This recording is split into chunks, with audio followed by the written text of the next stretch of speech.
How to prepare for a screening interview with a candidate.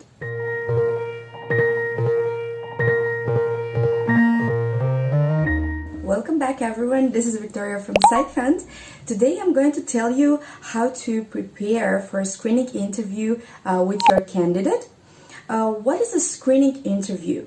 Screening interview is the initial, very first discussion that you as HR or recruiter is having with a candidate once you have reviewed his or her CV.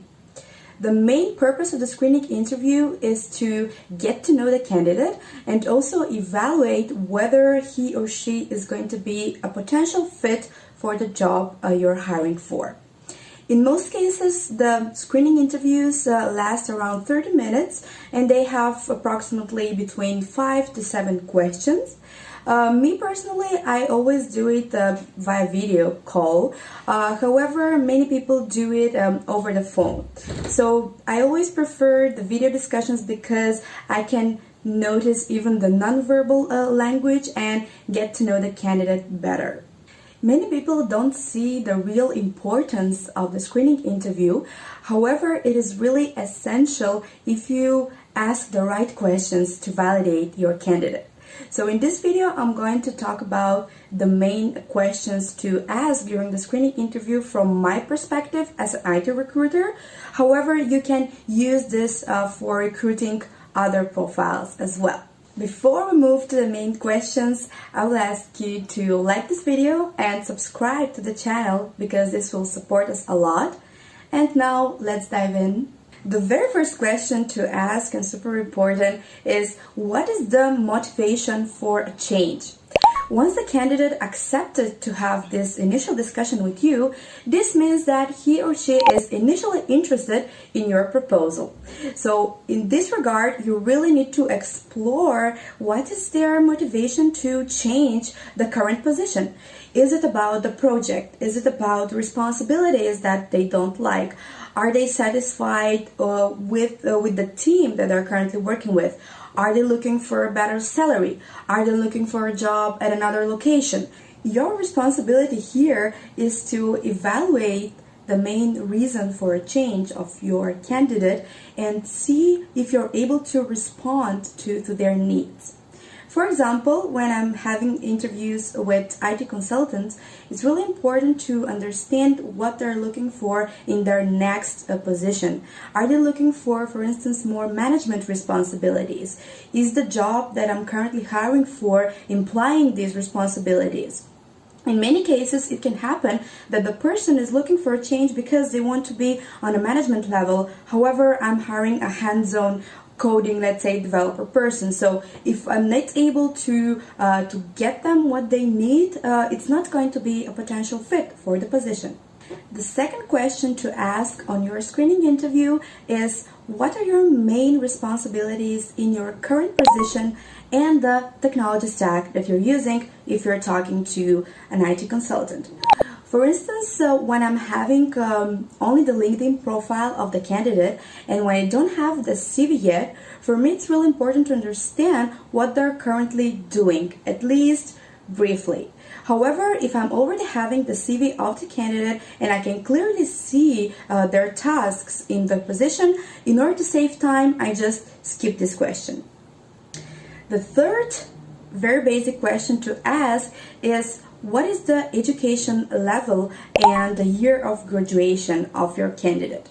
For instance, for the positions that I'm used to hire for, the education level and the year of graduation is super crucial.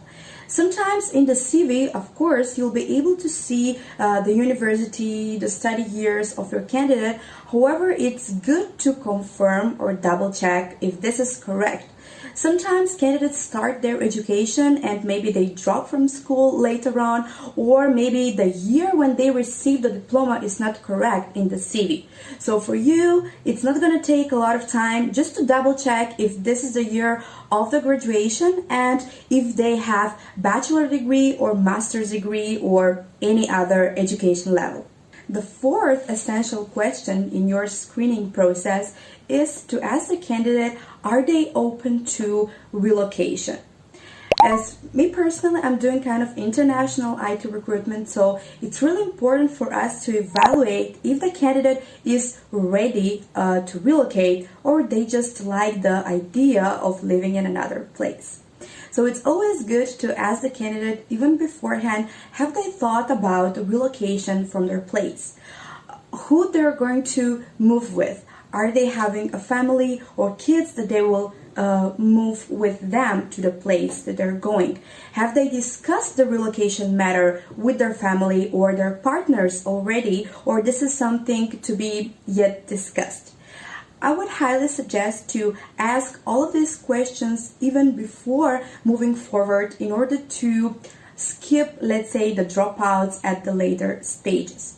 Even sometimes I will give, let's say, a week time and even more for the candidate to discuss these matters with the people they're living with in order to make sure that we are on the same page from the very beginning. For example, in many situations happened to me that the candidate agreed to proceed for the position, however, they never discussed these topics with their family. So once they're offered, and of course the customer will be asking for the candidate to relocate, this means that you wasted your time, they wasted their time, and basically it's a no-go for all the people in the process. The fifth main question to ask your candidate is what are their salary expectations and the type of contract they prefer. In most cases, people are working on permanent contracts. However, sometimes freelance contracts are also available. It's always good to ask your candidate what are their minimum expectations at least, or a certain salary range that they cannot go below in order to evaluate if you are able to provide that salary. Also, it's good to know whether they're open to work as a freelancer. Do they know how it works, or they prefer to have certain benefits package and a regular permanent contract? This is also the time for you to explain what does it mean to work as a freelancer, to explain the types of contract, and to give them the time to think about the salary and, of course, the type of contract they prefer. In this regard, it's also important to evaluate whether the salary is negotiable or they have a certain salary which is fixed in their mind. If it's negotiable, it's always good to explain other benefits that this position is having, and of course what they can get in addition to the salary, what you can provide. Also, different recruiters have different approach in terms of discussing the salary matter. However, I really prefer the open and transparent approach with discussing the salary from the very beginning. Why? Because this will save us time to be on the same page from the very beginning and just avoid any kind of miscommunication later in the stages. So it's good for the candidate and for you to know the salary right from the screening process.